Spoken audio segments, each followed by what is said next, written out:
यदि रोने वाले के साथ कोई रो दे तो वो व्यक्ति श्रेष्ठ कहलाता है महादेवी, महान कहलाता है। दूसरों के दुख को अपना दुख तो केवल वही व्यक्ति समझ सकता है जिसका हृदय दर्पण की भांति स्वच्छ हो।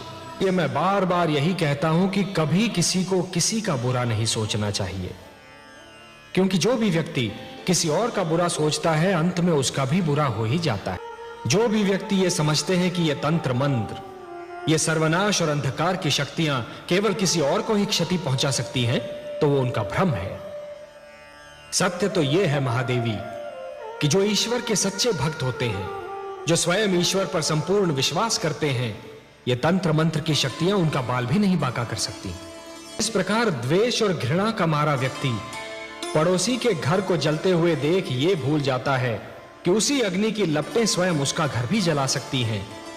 उसी प्रकार जो व्यक्ति तंत्र मंत्र में विश्वास करता है वो ये भूल जाता है कि यही तंत्र मंत्र की शक्तियां स्वयं उसका भी सर्वनाश कर सकती हैं। सत्य तो ये है महादेवी कि स्वयं मैं अपने भक्तों के वश में हूं। अपने प्रेम से, अपने विश्वास से, अपनी भक्ति से और अपनी श्रद्धा से मेरे सारे भक्त बार बार मुझे उनकी सहायता करने के लिए विवश करते रहे हैं और करते रहेंगे।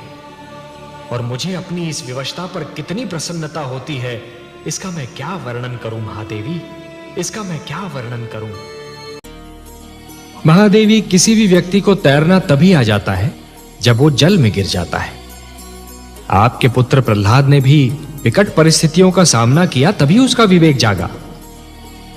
जिस प्रकार कुंदन बनने के लिए सोने को पहले अग्नि में तपना पड़ता है, उसी प्रकार किसी भी व्यक्ति को अपनी भीतर की क्षमताओं को जानने के लिए परीक्षा की अग्नि में तपना पड़ता है महादेवी। इसका सारा श्रेय तो दैत्य गुरु शुक्राचार्य को जाता है महादेवी, और इसी से उनका अस्तित्व भी सिद्ध होता है। मैंने आपसे कहा था ना कि दैत्य गुरु शुक्राचार्य बाहर से दिखने में कितने ही स्वार्थी और दुर्गुणी क्यों न दिखाई दें, परंतु भीतर से ज्ञान का भंडार है। नीति शास्त्र में आज भी उनके समक्ष कोई नहीं ठहर सकता।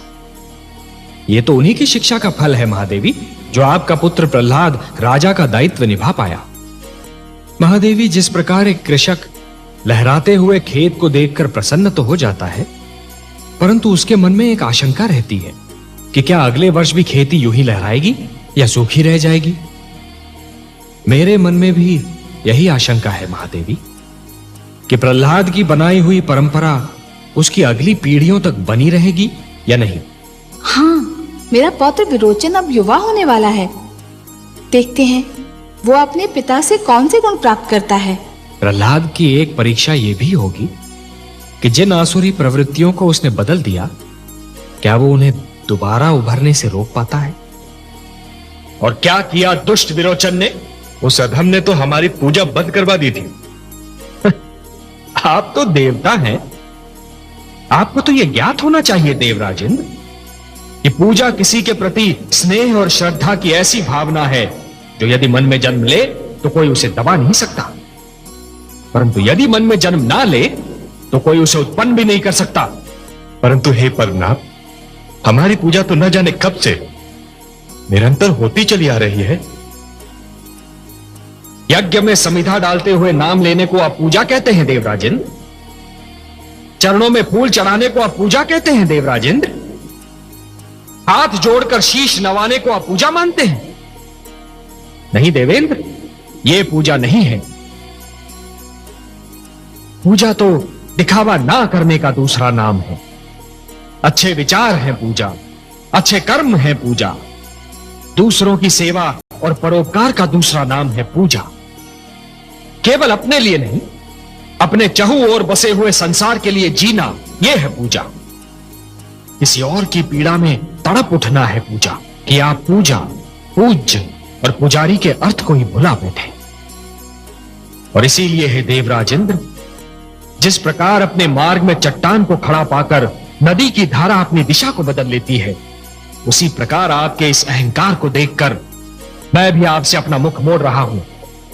हाँ महादेवी, निस्संदेह यह निर्णय बहुत कठिन होगा, परंतु यह एक अवसर भी तो है पुत्र प्रहलाद के लिए यह जानने का कि पिता प्रहलाद और राजा प्रहलाद दो भिन्न भिन्न व्यक्तित्व हैं। जिस प्रकार योग्य तोल के लिए तुला के दोनों पलड़ों का संतुलित रहना आवश्यक होता है, उसी प्रकार प्रजा का न्याय करते समय राजा का भी संतुलित होना बहुत आवश्यक होता है महादेवी। सिंहासन पर बैठने के उपरांत एक राजा को यह जान लेना चाहिए महादेवी कि अपने परिवार और अपनी प्रजा के साथ उसका संबंध एक समान है। वो ना तो किसी का पिता है, ना किसी का पुत्र और ना ही किसी का भ्राता।